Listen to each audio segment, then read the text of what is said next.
Good morning, students. In the earlier class, we have learned about the different forms of transformation. Like we have learned about the translation matrix. We have learned about how the rotation is happening, about the rotation matrix. So today, our first topic is scaling. Now, what do we mean by scaling? Scaling is basically a transformation that changes the size or shape of an object. So, scaling with respect to origin can be carried out by multiplying the coordinate values xy of each vertex of a polygon or each endpoint of a line by scaling factors sx and sy respectively to produce the coordinates x dash and y dash. That means that the scaling factors are sx and sy. Suppose I have an object like in the shape of this. Each vertices of that object will have certain coordinate values. Suppose it is x1, y1, it is x2, y2 and so on. So each vertex of the polygon will have two values. One value for x coordinate, another value for y coordinate. So the scaling factors sx and sy's have values. What should be, suppose in the x direction the object is enlarged 2 times, so sx will be 2. In the y direction the object is enlarged 3 times, so sy will be 3. So whatever will be the value of the scaling factors, that value will be multiplied with the respective value of x and y to give the new x dash and the new changed y dash. So basically what happens is, after applying the scaling factor on any object, coordinate is either increased or decreased depending on the value of the scaling factors. Now, if this sx or sy value is greater than 1, the object is enlarged, that is increased. If this sx or sy value is lesser than 1, then the object is compressed. So, this is basic information about scaling. And this is the matrix representation of scaling. Just like in rotation we had that cos theta sin theta matrix and we were multiplying it with the matrix of xy, similarly this is the matrix of scaling matrix. This matrix need to be multiplied with whatever the object coordinates are there with us, and when we apply this multiplication, that is when we apply this matrix over this object, we get the new enlarged or compressed object matrix or the object coordinates. So in general, if sx is equal to sy, which is equal to 1, we say that the enlargement or compression, whatever it is, that the enlargement is uniform. And if sx is equal to that is, if sx is equal to sy and which is greater than 1, we say that a uniform enlargement occurs. That means the object becomes larger. And if sx is equal to sy and is lesser than 1, we say that the uniform compression occurs. That is, the object gets smaller. Now, non-uniform expansions or compressions may occur depending on whether sx and sy value are individually greater than 1 or less than 1. Suppose sx value is greater than 1 and sy value is lesser than 1, then some deformation in shape of the object you will notice, right?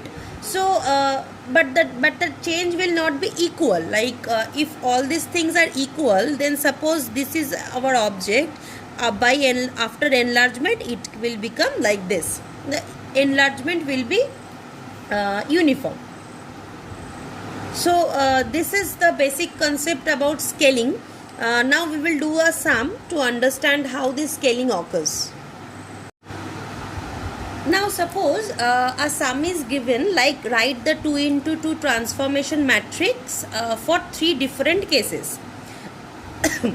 Now we all know that the scaling matrix, that is the transformation matrix, has this type of size. Now, first instance it is said that entire picture is 3 times larger.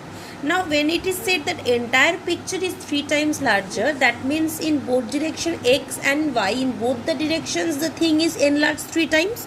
So our transformation matrix for A will be 3, 3, because Sx is also 3 and Sy is also 3 for this thing. In case B, it is said that the entire picture is 1/3 large. That means that the 1/3 will give us a smaller value, that value is lesser than 1. So it is said in a different language that 1/3 large it will be there. That means that the value of Sx is 1/3 and the value of Sy is also 1/3. So here 1/3, 1/3.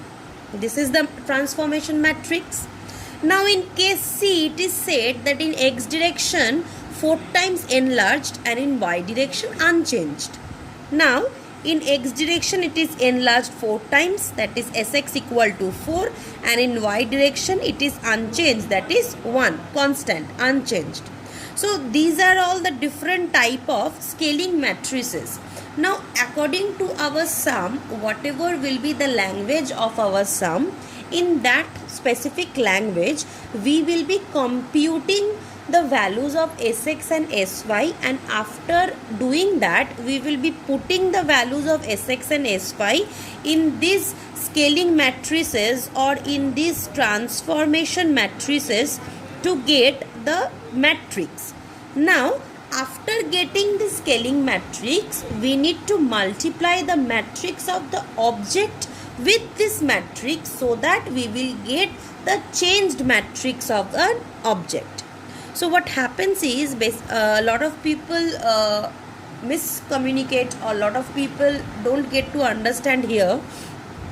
The transformation matrix is the matrix which when applied on a body will be transformed and changed to a new body, or a body with new coordinates. So this scaling matrix or this rotation matrix, these are matrices are transformation matrices, and these matrices need to be multiplied with the matrix of the object. Now matrix of the object we already know, either it can be in row measure or column measure form. So whatever will be the matrix of the object, we need to multiply it with these all transformation matrices in order to get the changed matrices of the object or the new object positions. In order to get that, we need to multiply our old object matrix with these transformation matrices. So this was a basic concept about scaling. In the previous class, we studied about the rotation concept, and in the previous class we studied about this rotation transformation matrix. That is, we know that in anti-clockwise direction in row measure form, this is the transformation matrix for rotation. Similarly, in clockwise direction in row measure form, this is the transformation matrix for rotation. Just notice that in anti-clockwise and row measure, the sign of minus is here, and in simply the opposite, in clockwise row measure, the sign of minus is over here. Similarly, in anti-clockwise column measure, the minus will be here, just the opposite of this, and in clockwise or in anti-clockwise column measure, the minus will be here.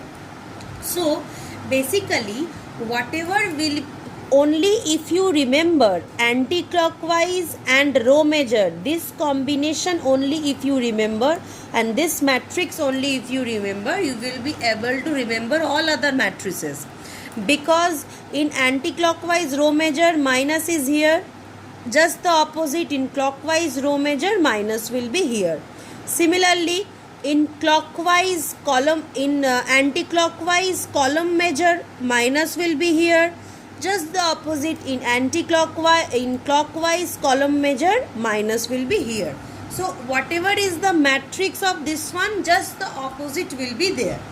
So we know that in anti-clockwise and in row measure form, this is the matrix. Now a sum is given that find out the 2 into 2 transformation matrix for these two cases.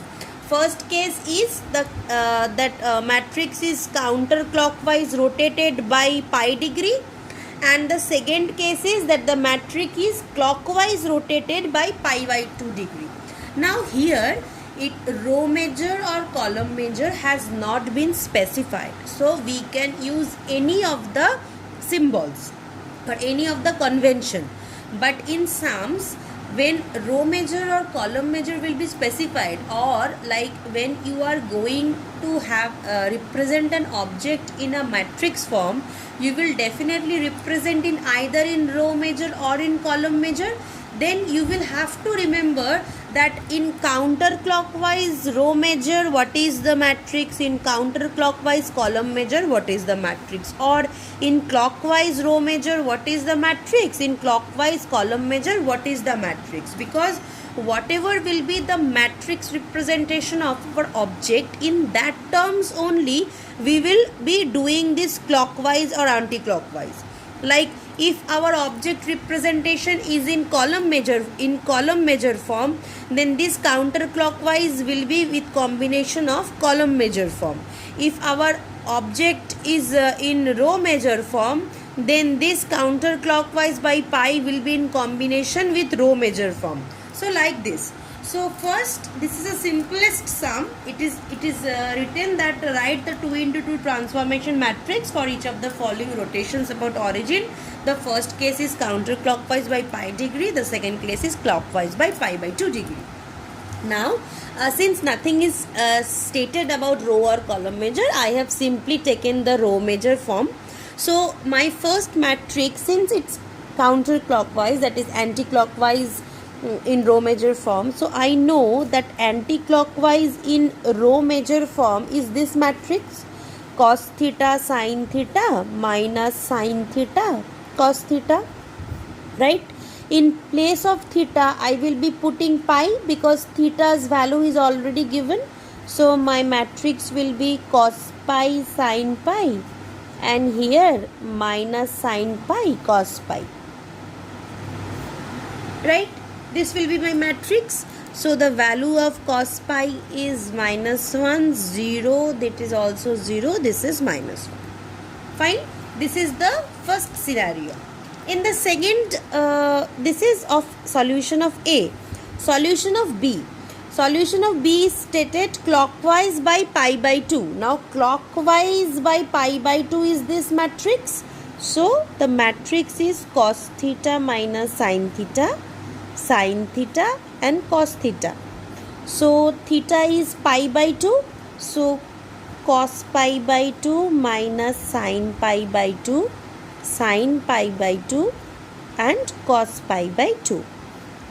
This is the matrix, right? This is the matrix. So our cos pi by 2 value is 0, sin pi by 2 value is 1, so -1, sin pi by 2 value is 1, and this is 0, right?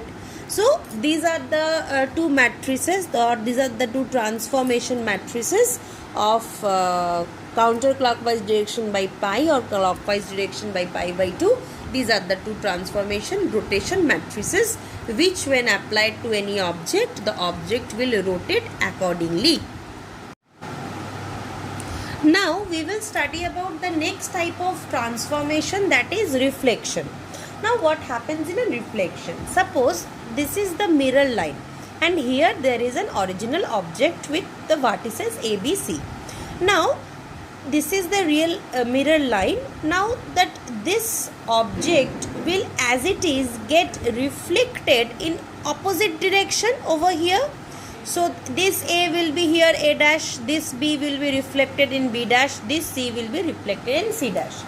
Now the basic principle behind reflection transformation is two things. That first thing is that the image of an object is formed just on the side opposite to where the object is lying with respect to this mirror line. That is, if that object is on this side, the image will be here just the opposite, that is this side. If the object is this side, the image will be just in the opposite, that is this side, with respect to the mirror line, if this acts as the mirror line. Now if y-axis acts as the mirror line, then this object would have been opposite over reflected over here just as it is, just reflection.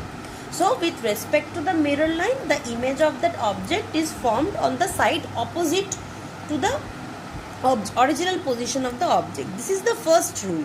Second thing is that the perpendicular distance of the object from the mirror line is same as to the distance of the reflected image. That means that whatever is the distance from B to this mirror line, the same distance is from mirror line to B dash. Whatever is the perpendicular distance from C to the mirror line, the same distance is from mirror line to C dash.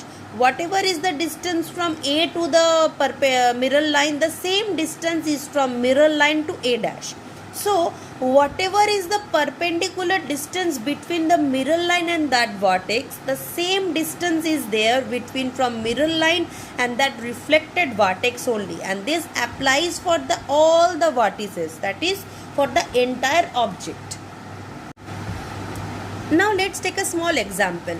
For reflection about x-axis, if I am reflecting about x-axis, then the x coordinate is not changed. If I reflect thinking that x-axis is the mirror line, then the x coordinate of that object is not changed. That is, whatever will be the x coordinate of this point P, the same x coordinate will be of the point P dash, because we know that this side of the axis all the x's values will be positive. So in this quadrant or in this quadrant, whatever will be the value of x will remain unchanged and x will not change, and also x will be same, and the sign of y coordinates will only change. So for reflection about x-axis, like this case, like the point P is reflected through x-axis and here we are getting P dash. So the reflection for reflections about x-axis, the x coordinate is not changed and the sign of y coordinate is changed. Thus we can say that in new point x dash is same with the old x and y dash becomes opposite sign of y, as we know that from or this point above if we go y values are positive, but lower if we go y values are negative. So here to here and here to here x value will be same of value and same sign, but here to here y value is something positive value, and here to here y value is downward, so y value will be definitely of minus y value. So the transformation matrix for reflection about x-axis is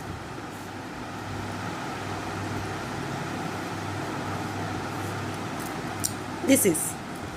So in place of x we have written 1, that is not changed, and in place of y we have written minus of y, whatever will be the value minus of that value. So the new transformed object will look something like this.